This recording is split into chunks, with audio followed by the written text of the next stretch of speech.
Greetings. I am Earth Song. I feel that it is time to start sharing my story. Before I begin, I would like to read to you one of my favorite proverbs. It's actually a ancient Chinese proverb. He who knows not and knows not that he knows not is a fool. Shun him. He who knows not and knows that he knows not is willing. Teach him. He who knows and knows not that he knows is asleep. Awaken him. And he who knows and knows that he knows is wise. Follow him. I've taken this proverb through my journey as a lesson, as a template for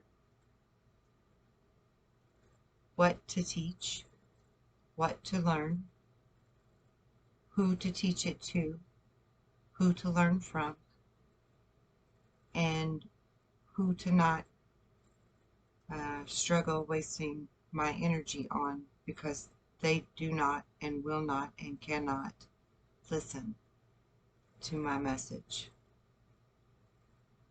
So if you hear my message, if it resonates with you, I want you to understand that that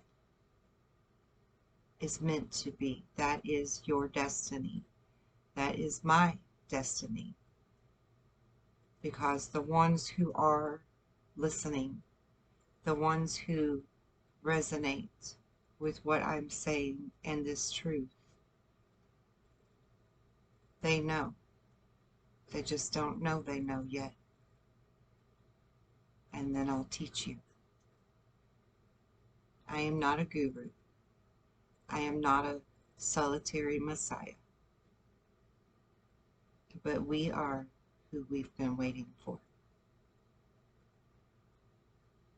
And I am the beacon that can help lead you home to yourself. I wrote a few things to make sure I sort of stay in chronological order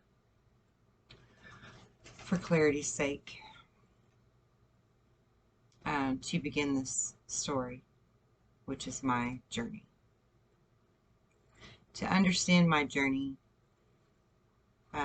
it's very important that you also understand who the people are that I come from.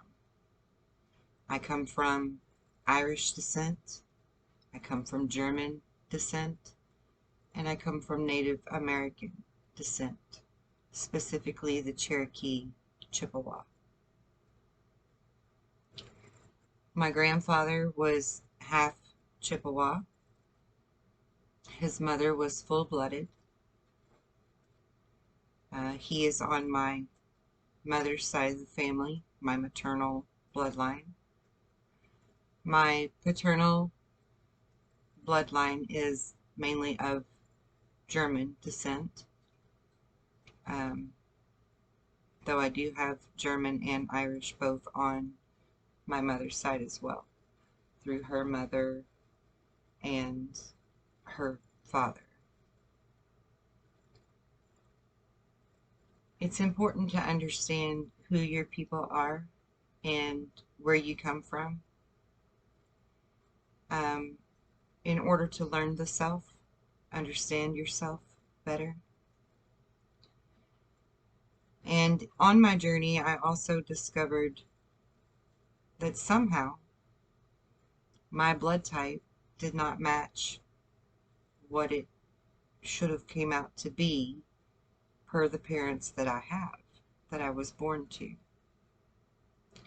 Each of them have a different blood type of their own. One of them is an O. One of them is a negative. And I am not of that combination. Uh, I wondered for a long time if I even really belonged to both of my parents, because all of my life I really never felt like I belonged to any of my family other than my Native American grandfather, who I related to very much. But I came to learn that I actually carried two blood types within my body. Um, this is called the Chimera Effect, and they believe that it is caused from absorbing one twin absorbing the other in utero. I am the seventh born from the seventh born, and I have 7 living children. I have been pregnant with 11 children total, um, with 2 miscarriages, and one very strange birth that began with triplets and resulted in a single child at birth. I will go into more details about that story in a little while. So I'm the youngest of 7. My siblings, the majority of them were older than me and already grown by the time I came along. So really I was raised with just one older brother. None of my siblings, including that brother that I grew up with, had the same relationship with our father that I had. My dad used to share his wisdom with me once he realized that I was what he termed gifted. He had realized at an early age, at my early age, that I could see things before they happened, hear things before they happen, feel energy in a room or an item and tell you its history. I could speak with the dead. I dreamt dreams that would come true. I could astral project and go to the place we were vacationing the coming day and see it beforehand, and then tell them everything we were going to see throughout the tour, or the grounds or the event we were going to, or whatever. My father took us to a lot of historical sites on vacations. So we've been to Gettysburg, we've been to, several monumental historical sites across the United States. And I often would dream about them, go there in my dreams, in my astral body, and see events of the place, and even speak to people who were there during the events, and then educate my parents as we would go throughout the tour, which to my mother was quite annoying because she just wanted to hear the tour guide. But my father was intrigued by my knowledge and my wisdom and how I am obtaining it. So he took a great interest in me and spoke Zen to me, for lack of a better word. It was almost as if he finally had someone that understood his wavelength, that could relate to him on his level. Because he would often try to speak with my mother about this, and she just couldn't comprehend what he was trying to relay to her about his knowledge. And he was very knowledgeable in science and sacred geometry and astronomy and history, geology. I mean, you name it, he probably knew it. And he was actually, I guess you'd say, propositioned or offered to go work for Lockheed Martin in their nuclear building techniques when I was newborn, and he declined the offer. Allegedly declined the offer. But also, as I grew through my life, I come to realize that my father was quite the mysterious man. When I was 6 months old, we had moved to the deep south, allegedly because he became a captain on the riverboats for the Mississippi River. So he would be gone for 30 days, home for 30 days, but sometimes he would be gone as much as 6 months, and sometimes he would only be home as much as 3 days before he would vanish again. We often visited airports in the middle of the night to pick him up from a red-eye flight that had flown him in. Numerous times when we would pick him up, we would be instructed not to look at him or the gentlemen that were escorting him to the vehicle. My brother and I were usually told to stay in the back seat and put a cover over our head so that we couldn't see what was going on. But I was a very curious and rebellious child, so I often would peek out from underneath the cover to see just what the fuss was all about.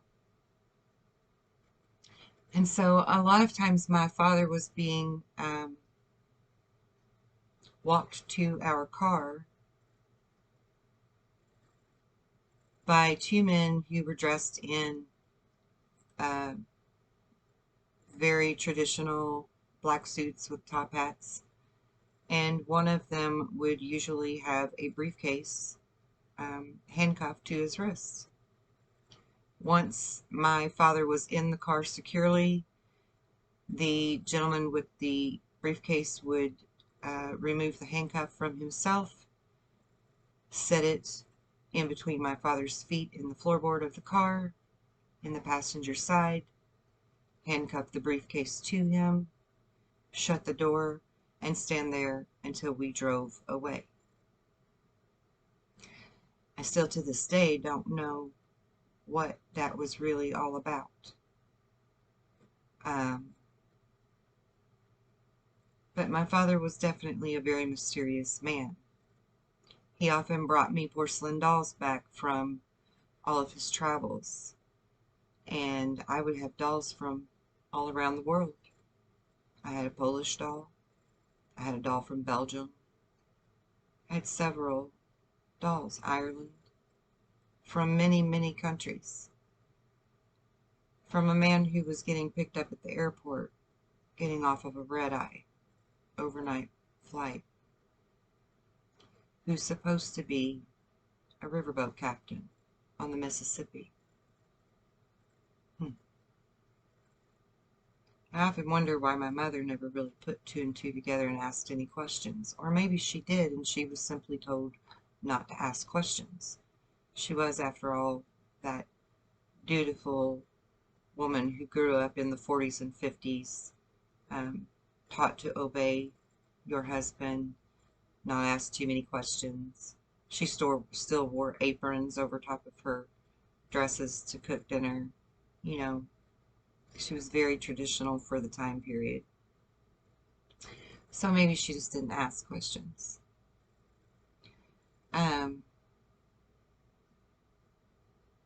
So anyway, back to my father took an interest in me, and he would speak lots of Zen.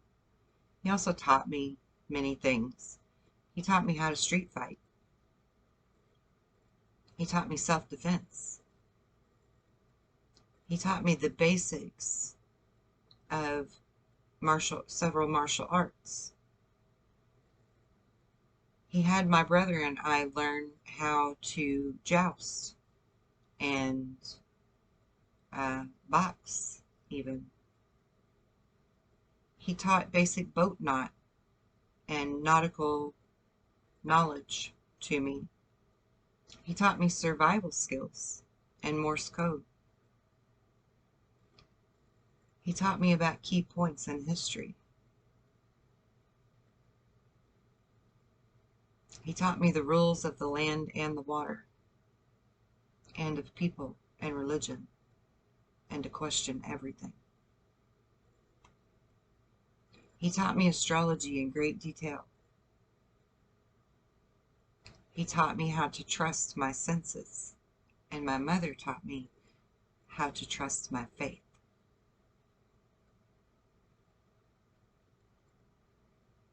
It's like as if I was in training, like a soldier, and my brother and I would often joke, and even my mother would jump in on occasion, and refer to my father and the way he raised us as a drill sergeant. Every morning when we woke up, it had to be at a certain time, very early. We had to make our bed and make it so that our sheets and our blankets were tucked so tight he could bounce the quarter off of the bed. We were not allowed to come to the breakfast table in our pajamas. We were to come fully dressed, sit up straight, be proper, use our manners. We were taught very strictly and very matter-of-factly how to behave in public, how to behave within the home, and when we could have free time. So as far as discipline goes, I was very well disciplined as a child. And within the household, I was very willing to participate in that discipline, mostly. Outside of the home, not so much. I was very rebellious. I did not like anything about society. I'll touch on that again later. So my father,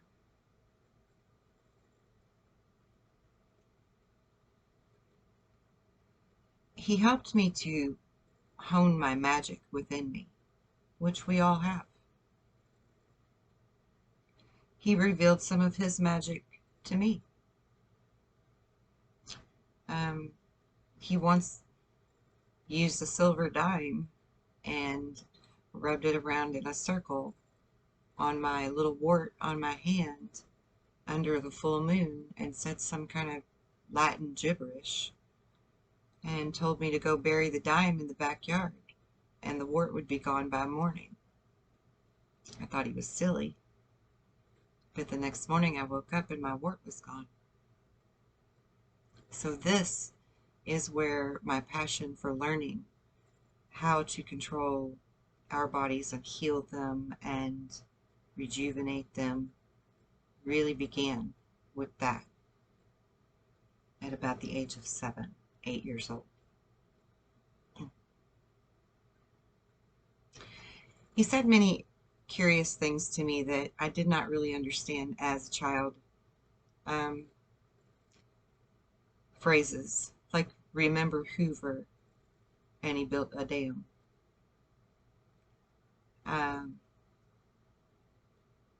He predicted that in the future they would prove the dam to be the downfall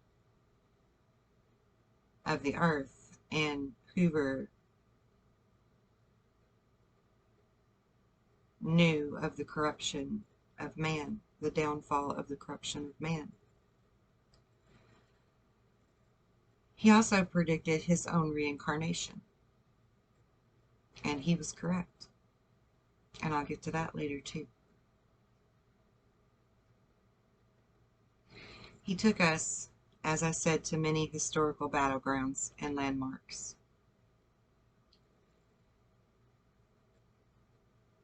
I often think that he would have really enjoyed knowing about the Georgia Guidestones that exist now, and wonder if he really even maybe already did and just hadn't mentioned that to me yet.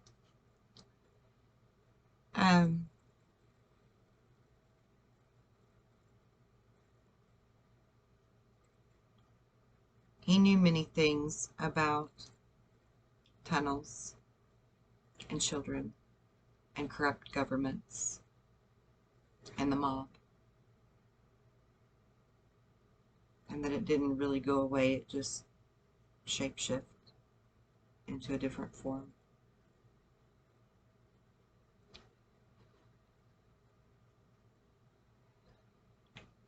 He knew that I would listen to him and I would believe him, and that someday it would matter.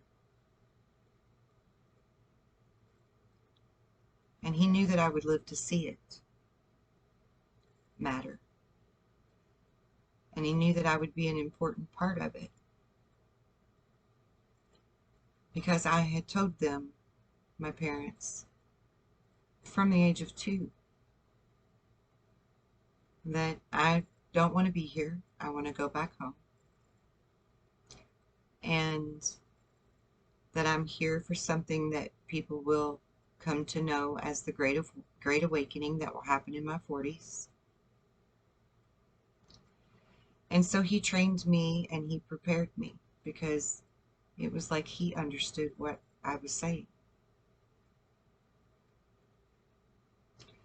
So this continued until I was 15. And at the age of 15, my father disappeared for the longest period of my life. He was gone for almost 2 years. And when he returned back, he was only around for about 3 months and he disappeared again. Only for my sister and I to take a road trip and find him, bring him back home. And 3 months later, he was dead. So I lost my father when I was 17, almost 18 years old. Because I knew that he understood that we are so much more than society teaches us, I groveled and begged for him to use his abilities to not die. And he called me to his bedside and he sat me down. And he said words that I will never forget. He said, if my calculations are correct, I'm going to be back with you in about 10 years. It's better this way.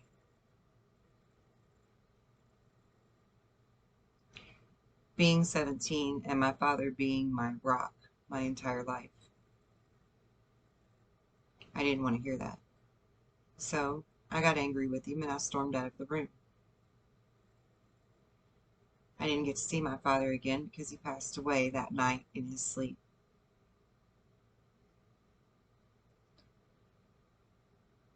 So flash forward. I'm 27 years old. Excuse me, 28 years old. And I have 4 children. My 4th child was a blessing to even have. When I got pregnant with her, I knew I was pregnant immediately. Took the pregnancy test at 3 weeks, instead of waiting the 6 weeks that you normally should wait. Came out positive. Went to the doctor, all excited. I already knew I'm pregnant. The doctor couldn't believe that I was pregnant to begin with, because I had just stopped taking the birth control shot called Depo-Provera, and I'd been on it for the last 4.5 years consistently. And they told me that I would have to be off of it for at least a year for my cycle to regulate again and come back, because the shot completely knocks that out. And I hadn't even waited 3 months. You get the shot every 3 months. And I hadn't even waited the 3 months. I simply just hadn't taken the shot that time.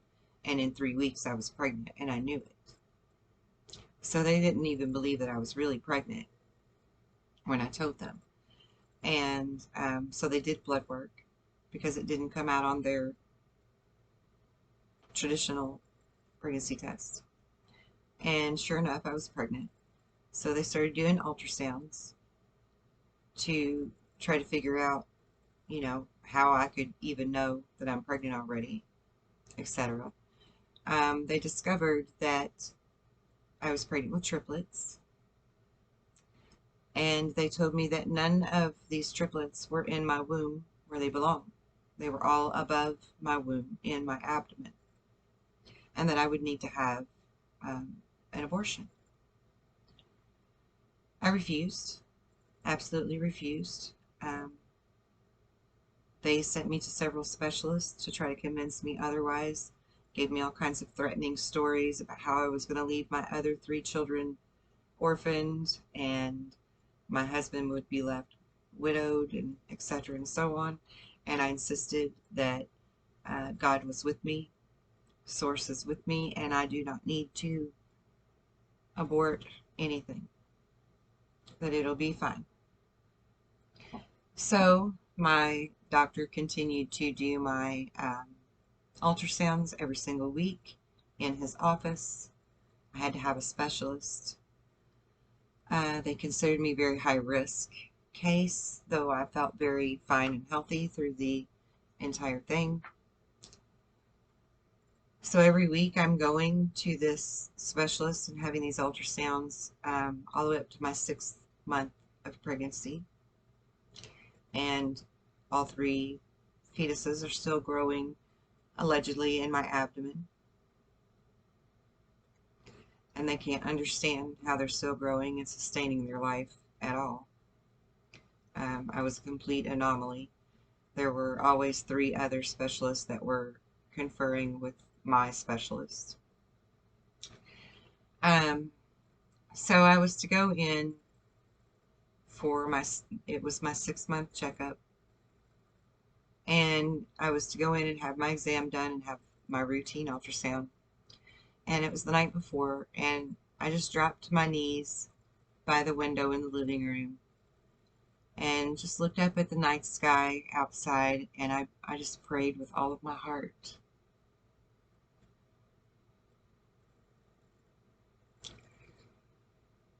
And I said, God,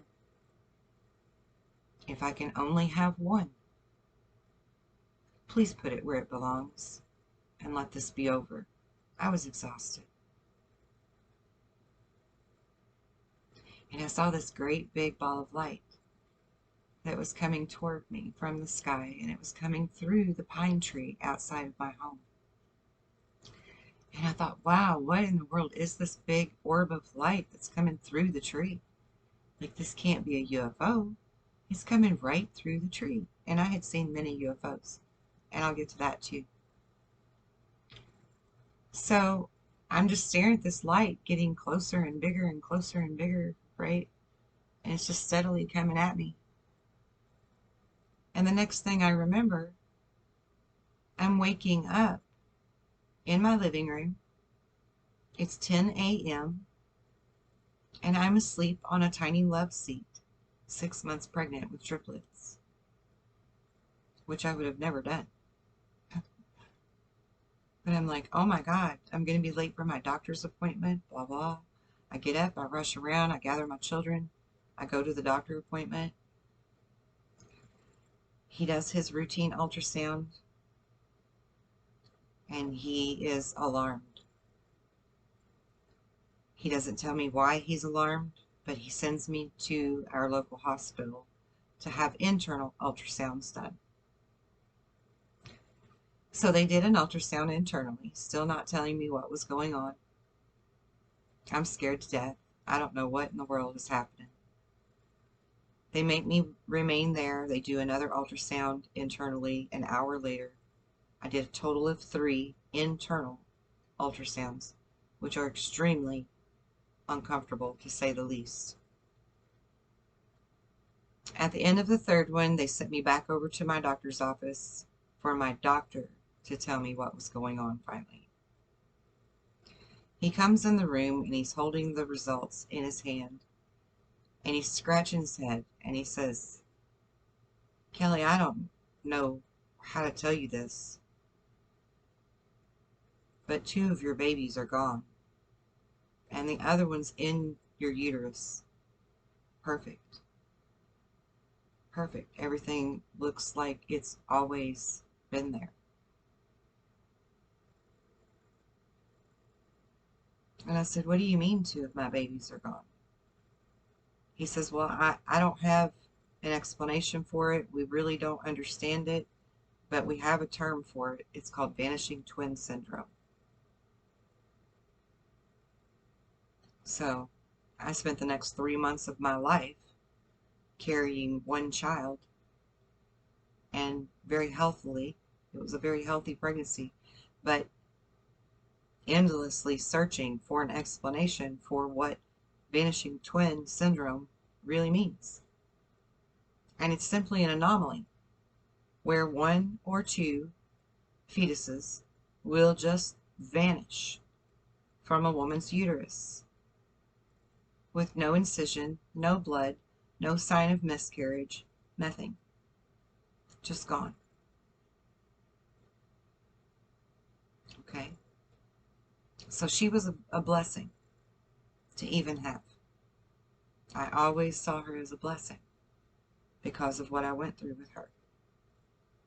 She was a beautiful little child, angelic, really.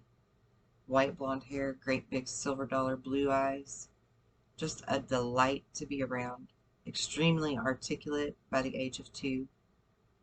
She was a tiny little thing. She wasn't more than 17 inches tall at 2. She was really, really short. She's still short. She's only 4'9", and she's a grown-up now. But at the age of 2, when I was 28, her father and I were sitting in the kitchen having coffee, and all of the children are running around playing, and she decides to come rushing down the hallway into the kitchen, leaps into my lap, throws her tiny little hands on both of my cheeks, and with those big, blue, beautiful, silver dollar eyes, she looked at me and she said, I used to be your father, and you used to sit on my lap just like this. And she threw them little arms around my neck, and she just squealed with glee as she hugged me tightly. My father often hugged me tightly, sometimes too tight. Sometimes it would hurt or I couldn't breathe.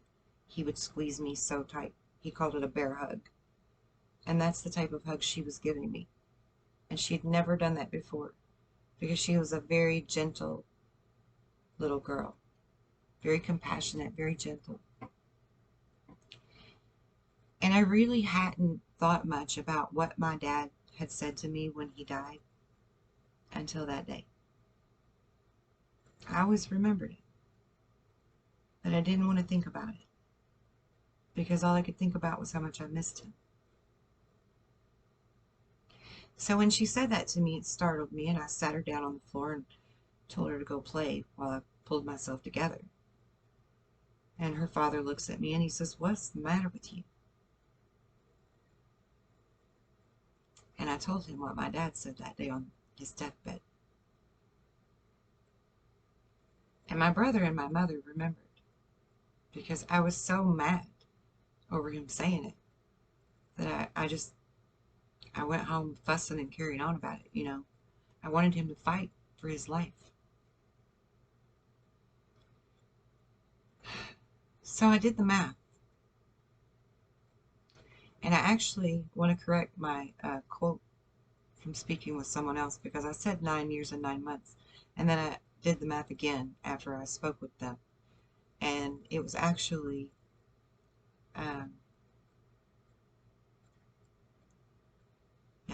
9 years and 5 months after my dad died that my daughter was born, who was supposed to be a triplet, who was supposed to have been aborted. And she informed me that she was him in a past life.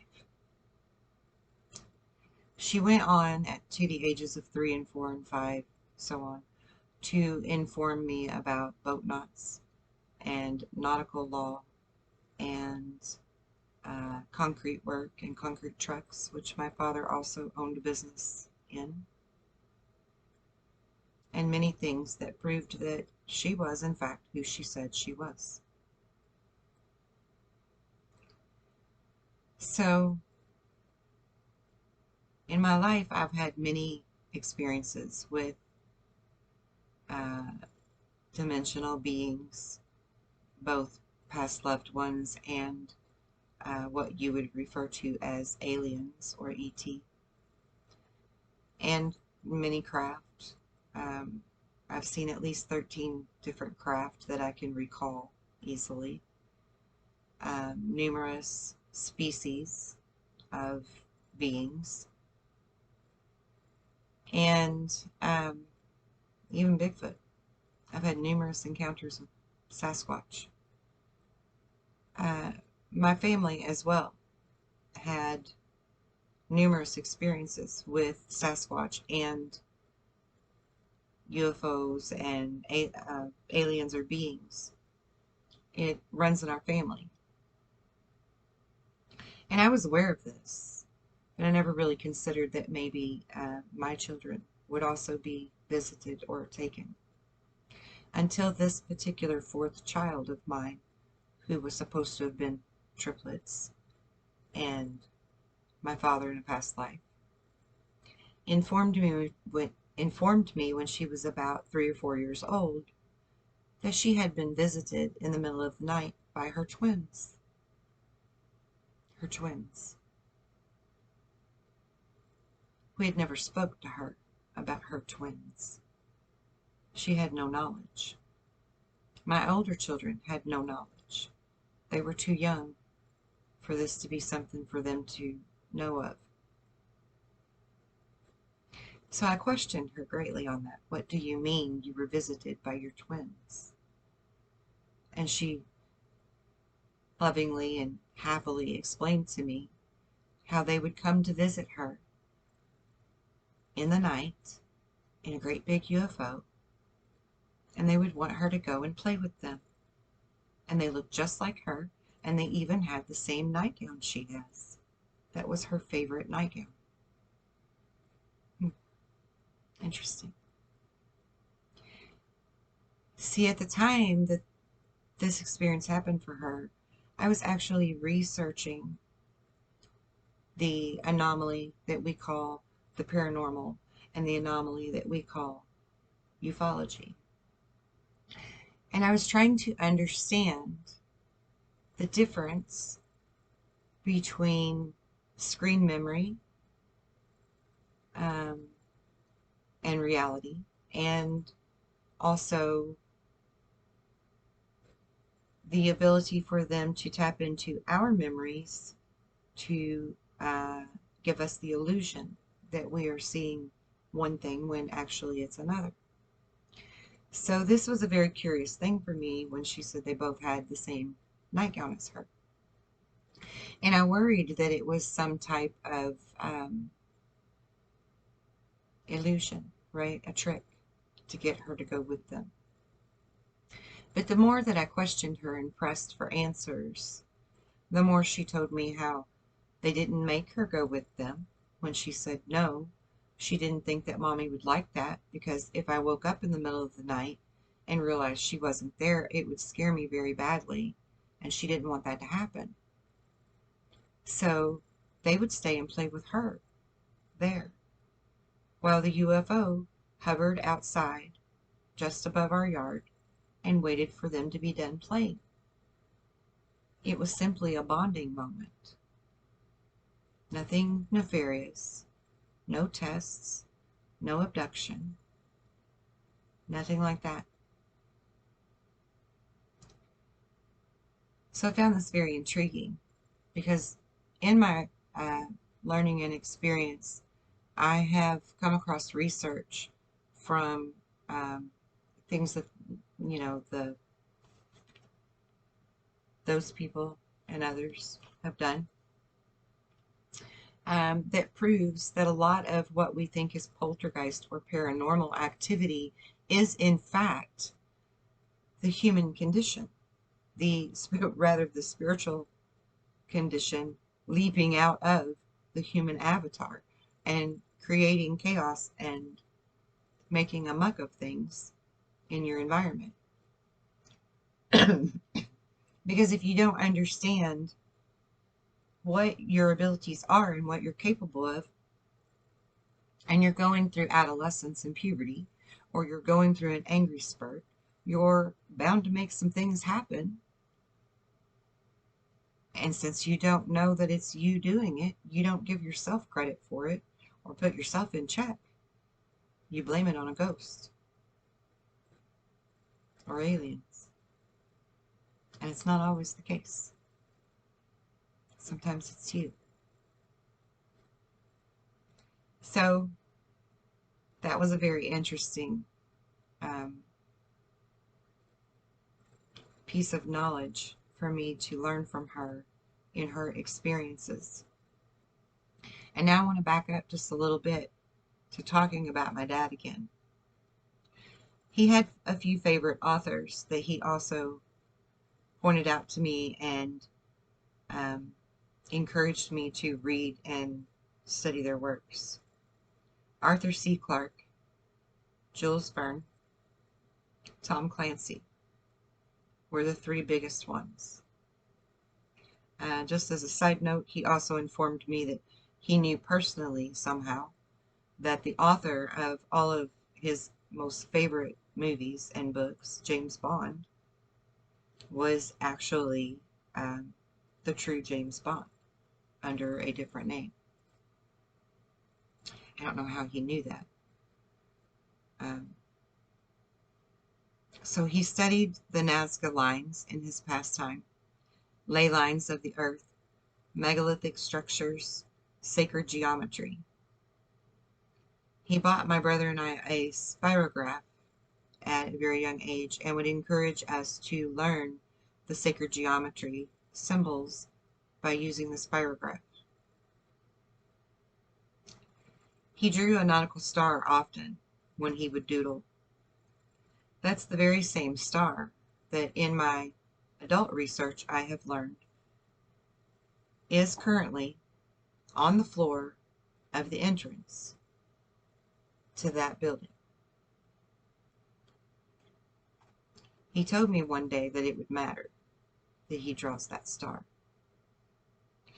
As a child, my brother and I often just thought that it was because he was a river guy, you know. But also in my research, in my adult life, I investigated my own father, looked further, and discovered that he was a member of the Coast Guard. He was also a merchant marine. And I feel that this explains why we were raised by what we called a drill sergeant, because he clearly had military experience, military knowledge. You know, even though my mother and my older 5 siblings had no knowledge of this whatsoever. So my father basically lived a double life, possibly a triple life.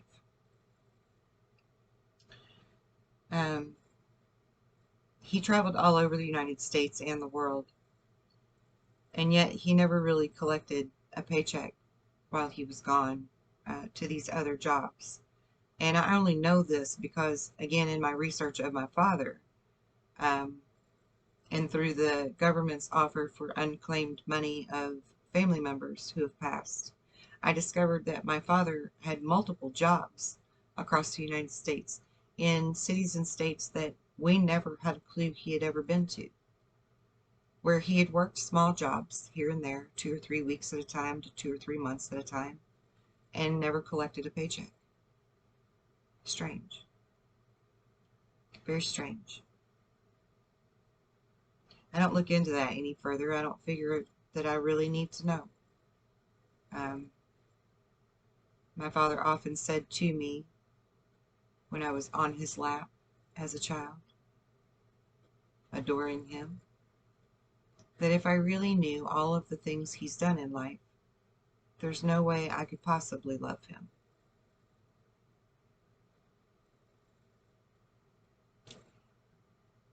And so he was my first true lesson in what unconditional love really means by definition. Because I knew, and I told him. To me, it didn't matter what he did. He's still my father. And I know who he is to me and how he treats me. And that's all that matters. Everything else is just learning and mistakes.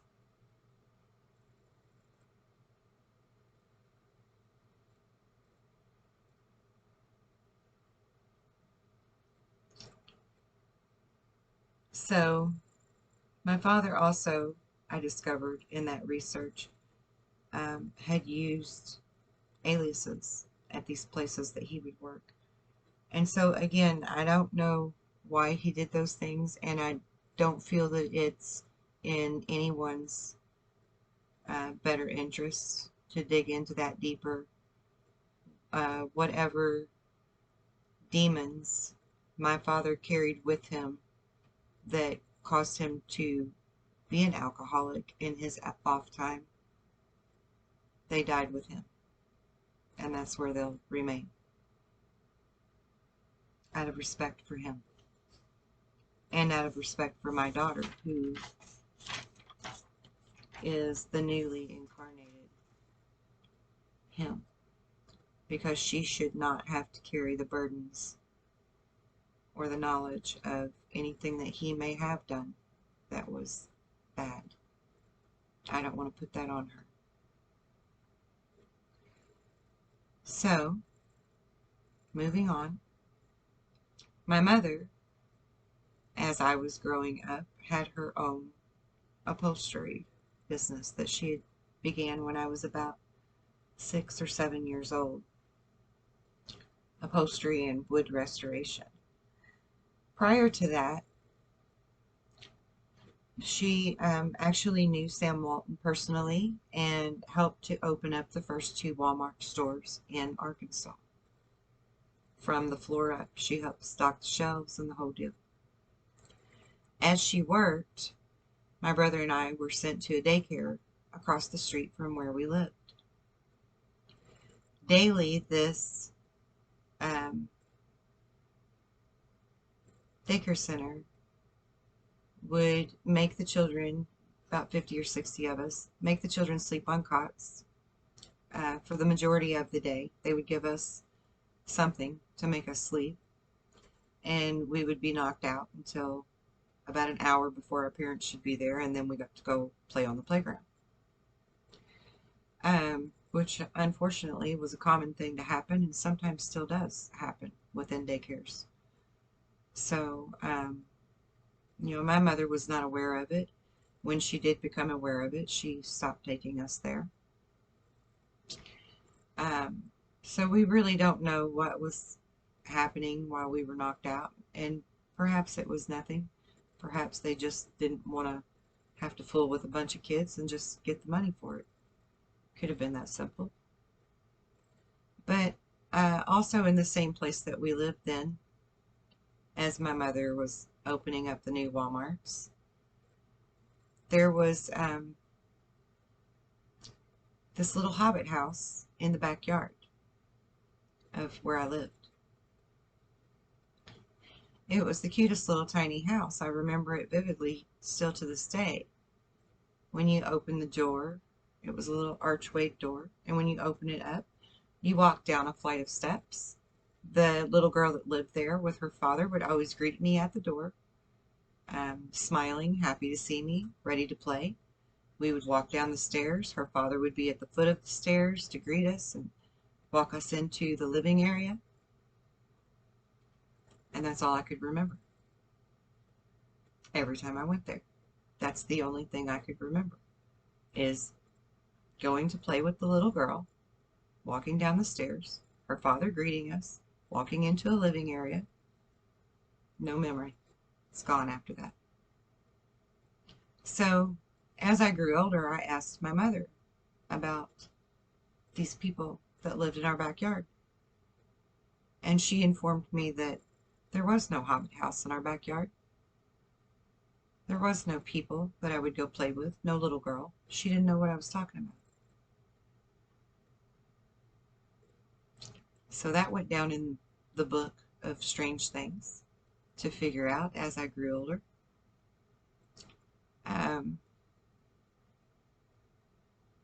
So then we moved to a different house, and it was across the street from the city park. And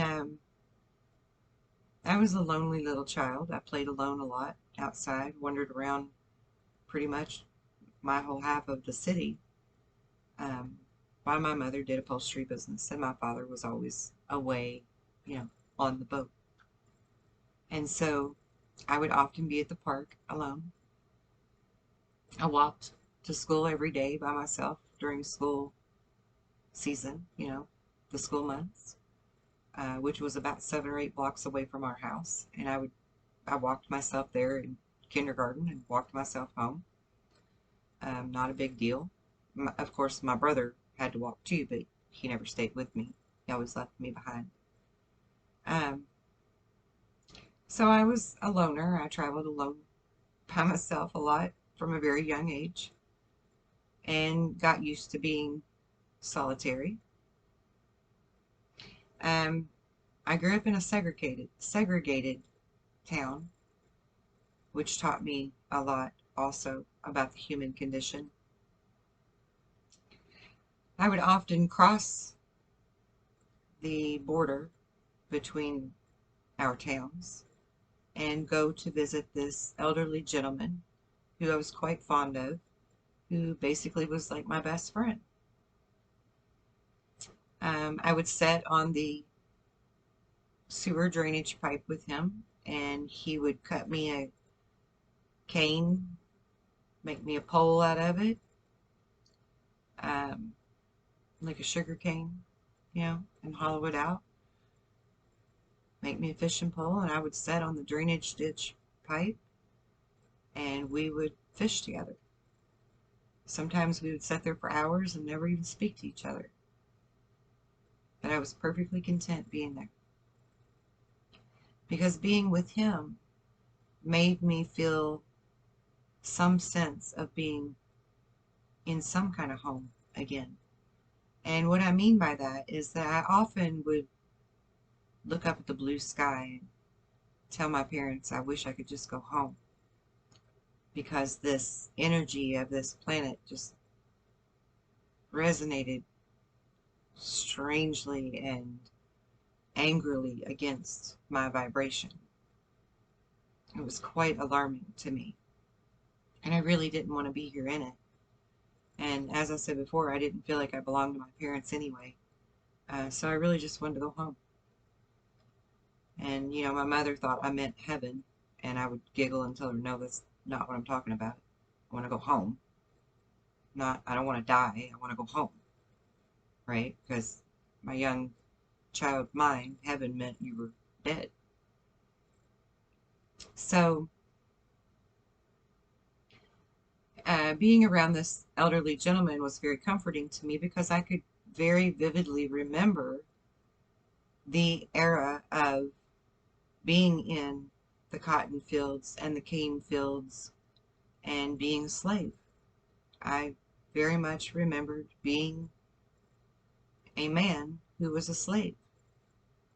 I very much remembered the joy of family gatherings and cooking outside over a fire and singing folk songs as we worked in the fields. I remember the pain of it. I remember the sadness. But I also remember the endurance and the inner strength that it took to be in that life. And I remembered it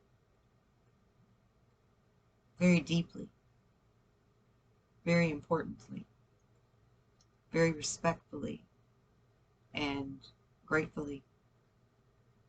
I grew up in a well-to-do home in this lifetime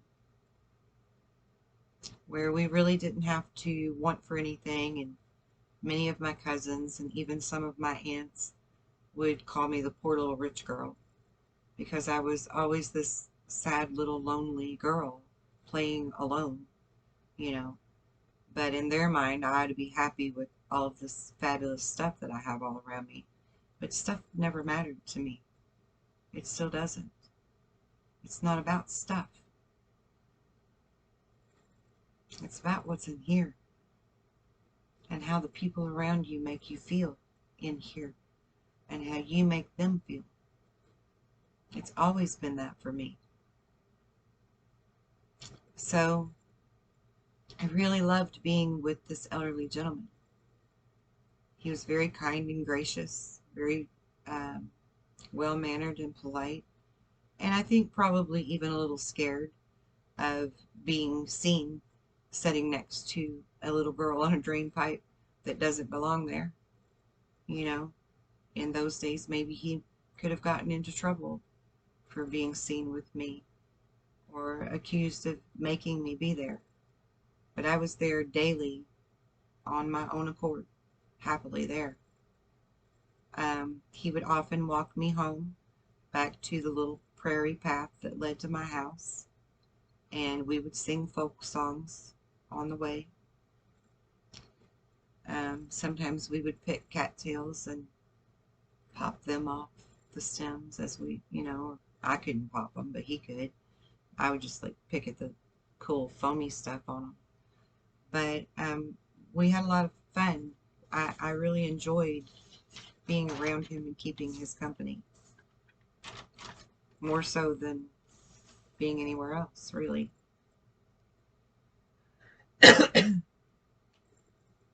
So, while I'm talking about past lives, I also just want to mention that I also remember other past lives. I remember being in Egypt.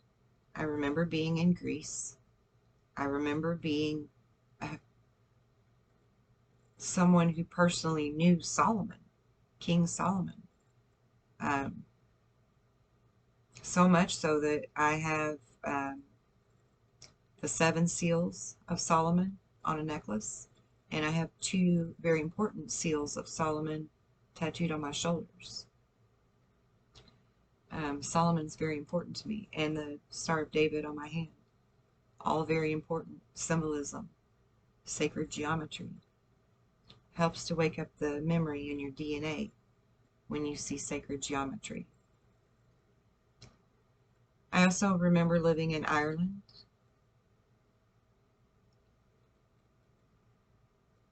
I remember living in Atlantis, where I was a master teacher of the arts of awareness. And that's what I'm here for again, is to teach the art of awareness. I remember living on a planet within the Pleiadian star system called Taygeta. I remember being an archer and a hunter. And I remember hearing the call to come back to Earth to help humans with this amazing evolutionary ascension that they were about to go through.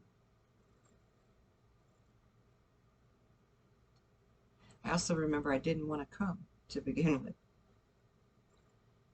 But then I decided I would.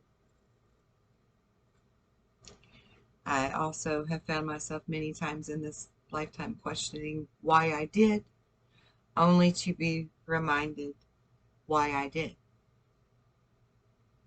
Okay. I remember details of us having great capabilities and really truly understanding ourselves on this planet of Taygeta. All of us had jobs that we loved to do. Everyone did what they loved, what they were good at, and helped each other out. And it was a really beautiful community, a really beautiful way to live. Much more free than we are here. And I also remember traveling in a pod in a bright white tube called a wormhole to come here into my mother's womb. I remember signing paperwork, agreeing to certain things, agreeing to let other things play out. However, with the utmost confidence that no matter what was thrown at me, I could overcome and achieve.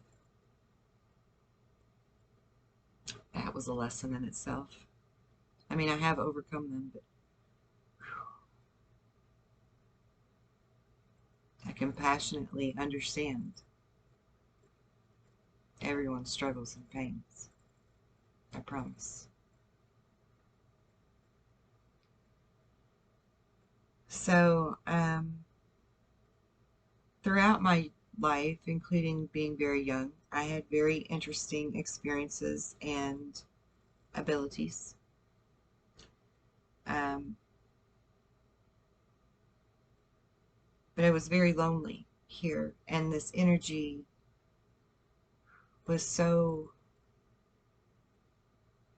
against my nature, I guess is the best way to put it, that my family would often come to visit. My family from Taygeta. My mother, long black beautiful hair. My father, very tall and strong, broad-shouldered, big boned but fit, sandy blonde hair, blue eyes. His name was Atlas.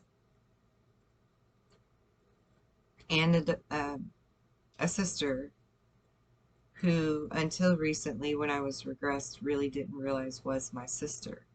But I do have memories of seeing her and speaking with her when I was young. So they would come to visit me often. And this gentleman that would pilot the craft that they came in, who was, I would assume, an Arcturian from his shape. I would liken him to a blue giraffe, or sometimes they could be shimmery. In the dark, they could look shimmery and opaque or transparent. But his name was Zufu. And I have a very vivid memory of, again, playing alone, going into the city park, about the age of 7 or 8. And where I grew up, it was all flat land, prairie land. You could see for as far as the eye could see, right, in distance. And so I could see clear across the park in every direction. And as I walked into the park, I saw this really beautiful teenage girl, long, gorgeous golden blonde hair, big silver dollar blue eyes, wearing a strange shirt and shorts for our era. Didn't seem to fit. She looked more like Skipper, if anybody's familiar with the little girl, or Gidget. That was her name, I think. Not Skipper. Yeah, Gidget. She dressed more like Gidget instead of 70s type clothes, which would have been like, you know, cut off blue jeans, right, and sleeveless sweaters. She was wearing something more like Gidget would have worn. And a cast on one leg up to her thigh with a pair of crutches under her arms. And she's staring right at me. She's standing there staring right at me as I'm walking into the park. And she's so beautiful. She's absolutely captivating and breathtaking. I mean, I just could not take my eyes off of her. She was the epitome of perfection. At least, you know, what society teaches us perfection is. Her physique was perfect. She wasn't too thin or too large. She was muscular, but not too much. Her hair was straight and plain, but shiny and golden and just very healthy and beautiful, luxurious looking hair. She didn't wear much makeup, but she was absolutely captivating. And she had this smile that just radiated off of her. She just beamed. And so as I walked toward her, locking eyes with her, I start to speak and introduce myself. Hi, I'm Kelly. How are you? What happened to your leg? You know, I'm just so curious about her. And she giggles and she comes with me to the picnic table to sit down in the shelter house area, which is just like a roof structure over your picnic tables with a concrete floor. And we went into the shelter house. We sat down at the table together. And I'm asking her, you know, what's your name?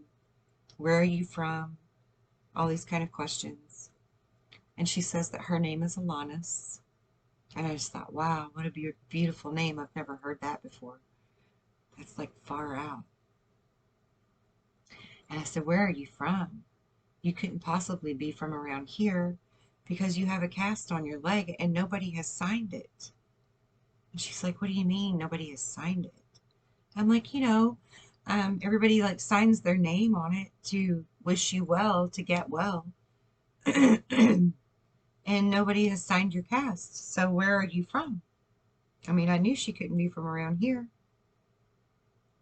And she giggled and almost in a like melody type voice, she said, oh, far from here.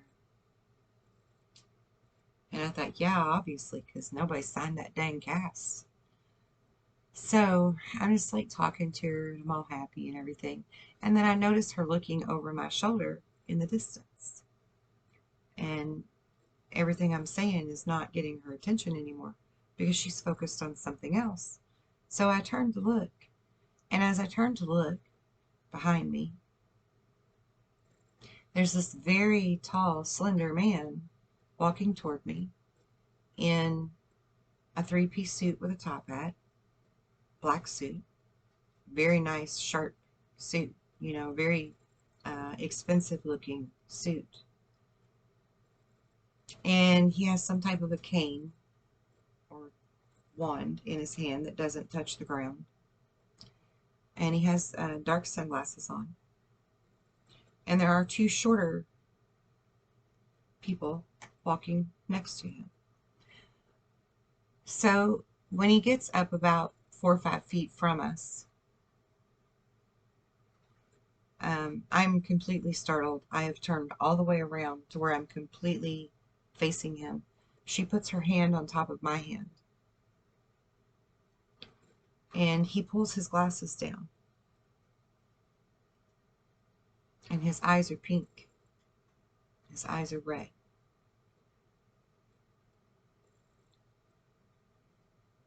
And so he was an albino man.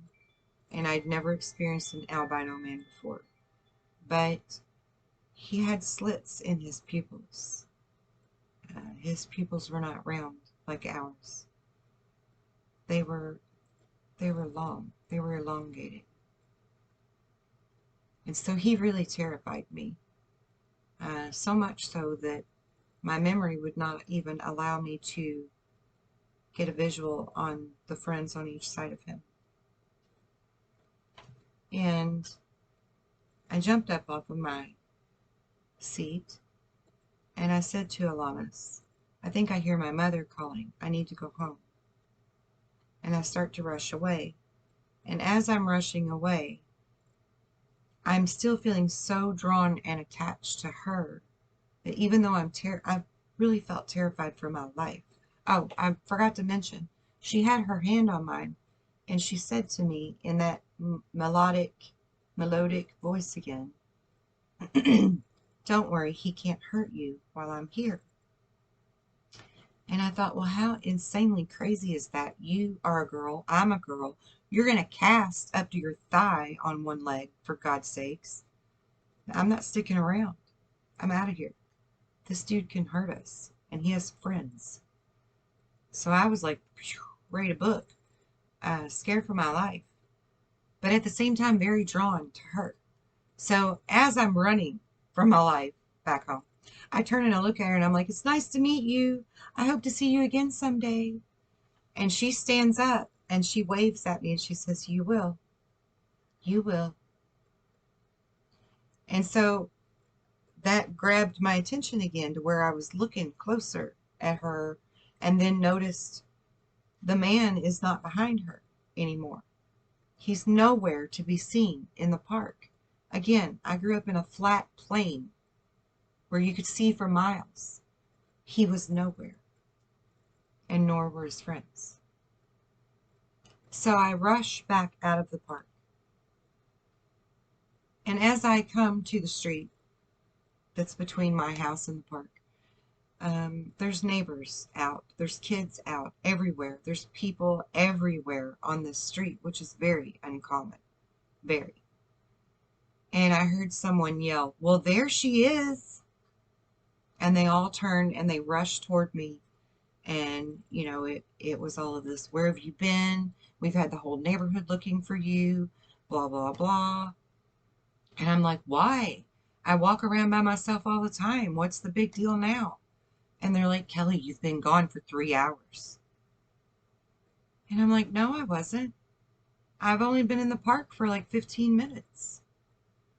And they're like, "Don't lie to us. Where have you been? We've been all over that park." They had the whole neighborhood canvassing that park and like 15 blocks around us trying to find me. And I thought I'd only been gone 15 minutes.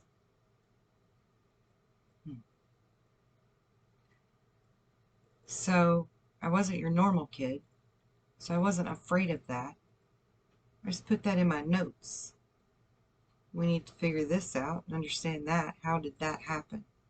How was I there, but they didn't see me there, and I didn't see them there? How'd that happen? So I put it in my note bank. Moved on with my life, which was a life full of beings coming out of my closet at night unless I left the light on. They wouldn't show up if I left the light on. So parents, when your children tell you that there's something in their room, in their closet, or under their bed, and they need a nightlight, turn the damn light on. Listen to your kids. Because something is coming for us. And it's not good. It's not fun. It's absolutely terrifying. So pay attention to your children and love them. And turn on the freaking light. Don't discount what your little kids tell you. They actually know a lot more than you give them credit for. Trust me, I know. We'll get into that story a little later. Moving on. I've had many experiences with many beings. Some are nice, some are neutral, and some are horrendous. And I really, really hope I don't have to deal with them again. But if I do, I already know how.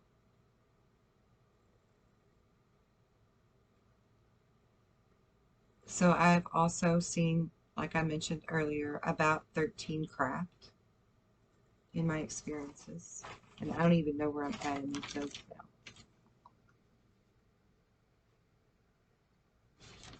Right. We need to go back to that. We were speaking about my dad before I got sidetracked. And I need to add this little bit more. This little more tidbit here is very important. I've had many extraordinary experiences in my life, as has my dad, many of which we were instructed not to speak of because of his experiences. As I began to have mine, I was again instructed, this is not something you tell people, because they will come for you. They will want to test you. They will want to use you, and they will abuse you. I never asked who they are. I just trusted he knew what he was talking about. And I zipped it up until I heard Spirit tell me it's time.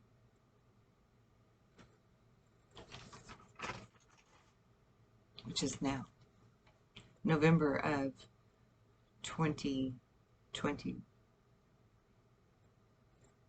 Yeah, November of 2020 is when I heard Spirit say, it's time.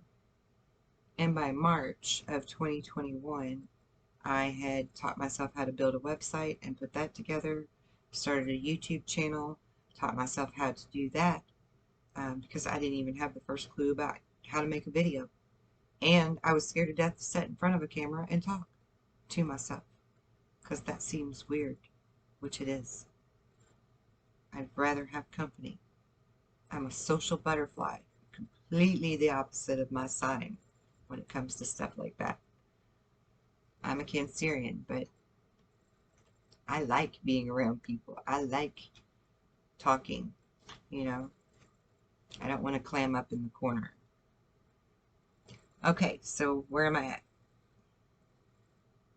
I've had many abductions in my life, as has my family, both older and younger generations.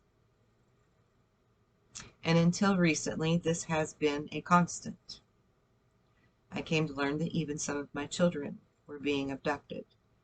And yes, I'll admit at first I was a little panicked about that, because how do we protect our children from being abducted by nefarious beings if we don't understand why it's happening to begin with?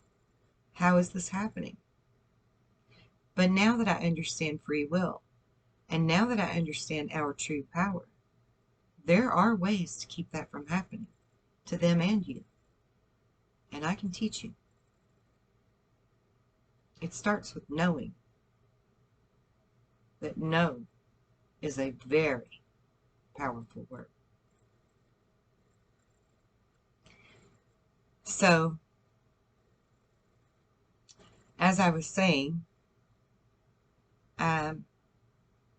this abduction has continued until recently on a constant.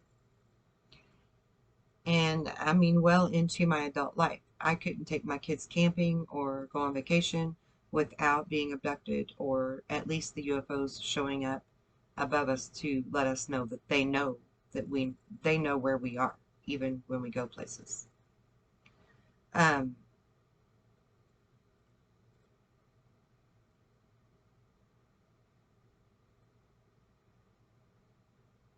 The need for abduction is no longer there at this time, at least not for the most part.